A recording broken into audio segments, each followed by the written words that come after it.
Kira memang kita akan memasuki situasi yang tidak baik-baik saja. Bahkan 5 tahun ke depan saya belum bisa membayangkan.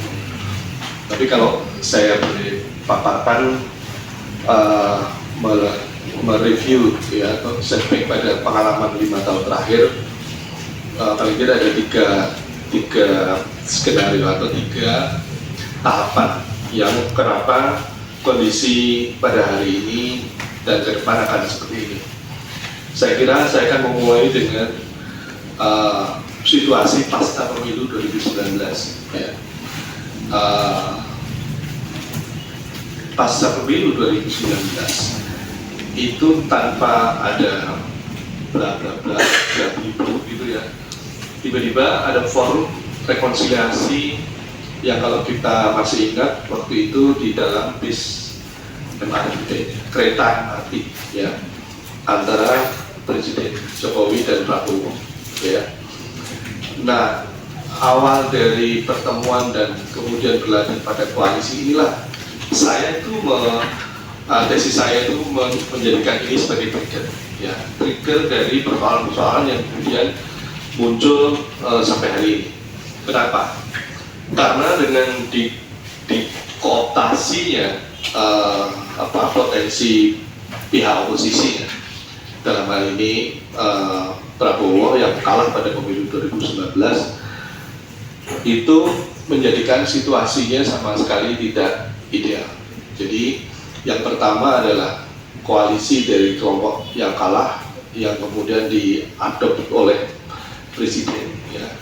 Yang kedua itu terkait dengan pasti setelah era atau tahapan ini kemudian Presiden Jokowi itu berusaha untuk mengamankannya di DPR ya, di legislatif ya, karena ya otomatis pendukung Prabowo pada 2019 itu pasti akan kemudian bergabung dengan partai-partai penguasa. Nah, artinya potensi ada oposisi sudah dimatikan, kemudian konsolidasi partai-partai di DPR ya, di parlemen itu dilakukan sehingga Jokowi menguasai 82-84% dari kekuatan partai-partai politik di DPR.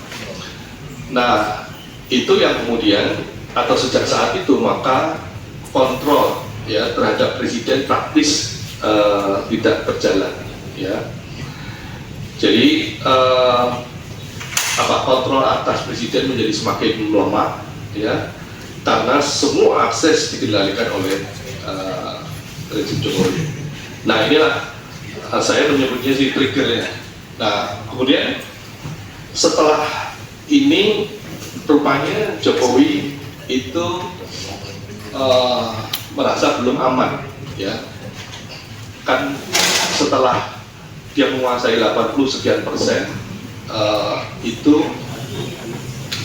kekuatan politik di DPR dengan mulus ya istilahnya ya mengundangkan misalnya Cipta Kerja ya, kemudian IKN, undang-undang Ibu Kota Nusantara dan seterusnya.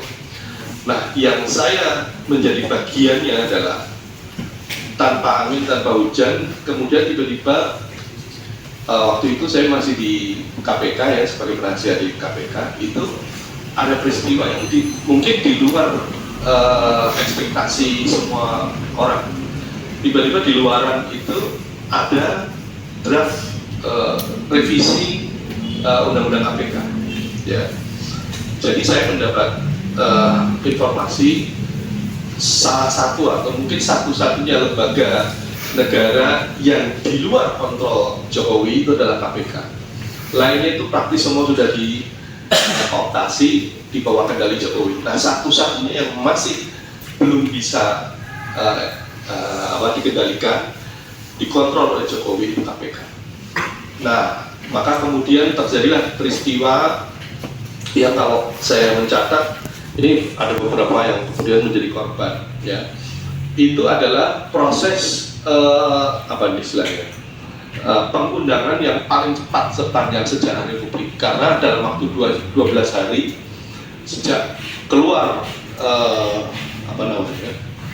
draft itu, undang-undang itu kemudian disahkan. Ya, teman-teman mungkin tahu bahwa undang-undang ART itu udah berapa puluh tahun ya, nggak kelar-kelar. Banyak undang-undang yang sampai puluhan tahun. Tapi ini undang-undang revisi undang-undang KPK itu hanya dalam waktu 12 hari itu kelar. Ya, sudah disetujui di paripurna DPR. Nah, yang menarik, karena saya waktu itu bagian dari peristiwa itu, kami yang di dalam KPK itu nggak tahu ada draft itu. Ya, jadi sebenarnya kan begini, kalau mau merevisi undang-undang KPK itu stakeholders utamanya kan KPK sendiri, ya, karena ya itu KPK yang akan menggunakan. Nah, yang menarik pada waktu itu KPK itu nggak ada yang tahu, pimpinannya, penasihat, direktur nggak ada yang tahu, karena justru kami mendapat draft-draft itu dari teman-teman jurnalis di Jakarta.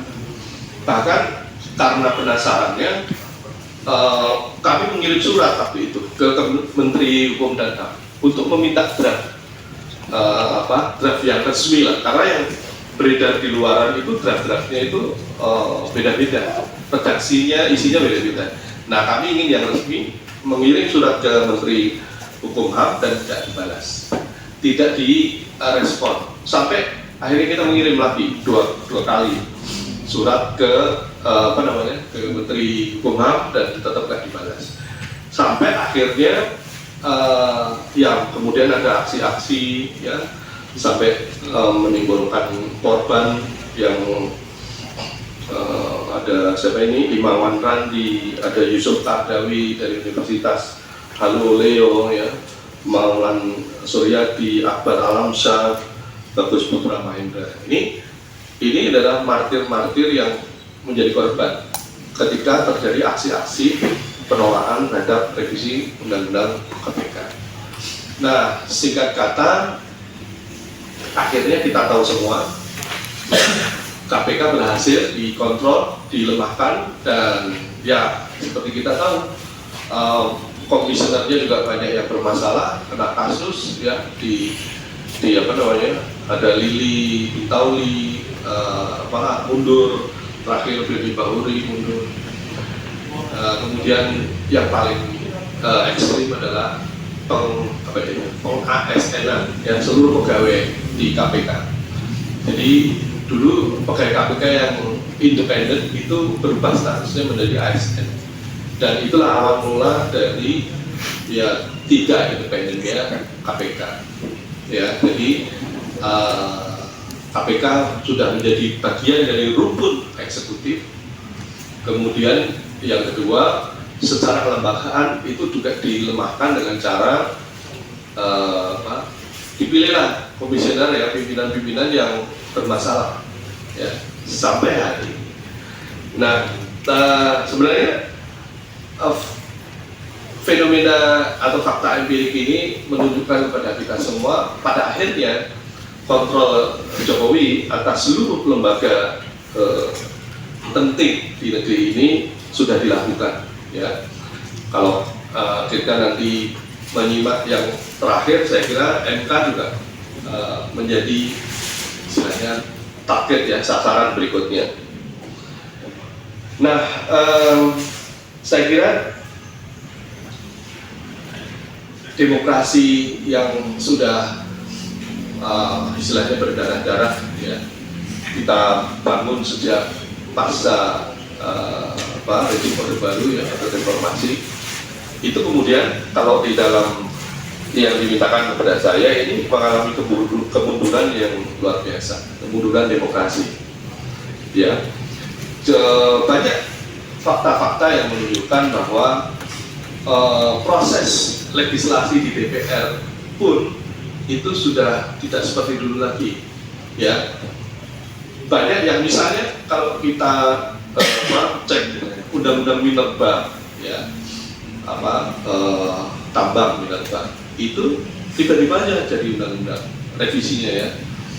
Kemudian ya selain undang-undang KPK dan banyak undang-undang lain yang karena tidak melalui tahapan konsultasi publik, ya, yang dulu itu sudah biasa kita lakukan pada periode-periode sebelumnya pasca reformasi, ini menjadi nggak pernah lagi. Saya terus terang nggak pernah tahu, nggak pernah dengar lagi ada forum konsultasi publik terhadap proses penyusunan undang-undang di negeri ini, ya.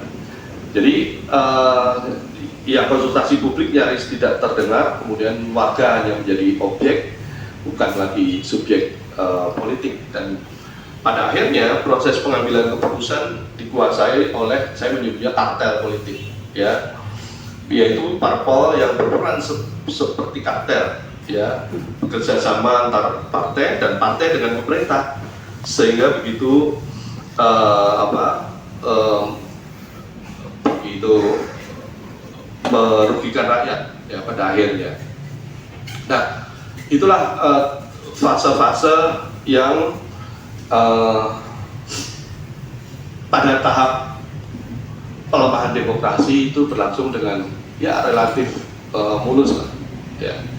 Nah, yang kedua yang saya ingin share di sini, bagaimana sebenarnya konsolidasi masyarakat sipil sendiri, ya, menghadapi fenomena atau fakta empirik yang ada sekarang, ya. Nah, ini yang saya harus tidak terlalu istilahnya tidak terlalu optimis, ya, karena konsolidasi masyarakat sipil sendiri tampaknya di sini ada kelemahan, ya. Paling tidak saya mencatat ada 3 kelemahan. Kenapa konsolidasi masyarakat sipil itu kita kayak tergagap-gagap gitu. Jadi ketika Jokowi dengan manuver-manuvernya istilahnya mengkooptasi institusi pengawas, ya, lembaga negara dan lain-lain, itu kita tergagap-gagap. Nah, saya melihat paling tidak ada 3 persoalan, yaitu yang pertama lack of leadership. Jadi di kalangan masyarakat sipil tampaknya akhir-akhir ini kepemimpinan di dalam civil society ini mengalami persoalan, ya. Mungkin, ya, salah satu penyebabnya karena banyak pemimpin-pemimpin masyarakat sipil yang dikooptasi oleh penguasa, ya.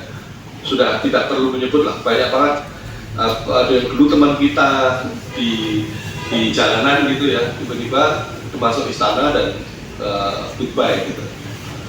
Nah,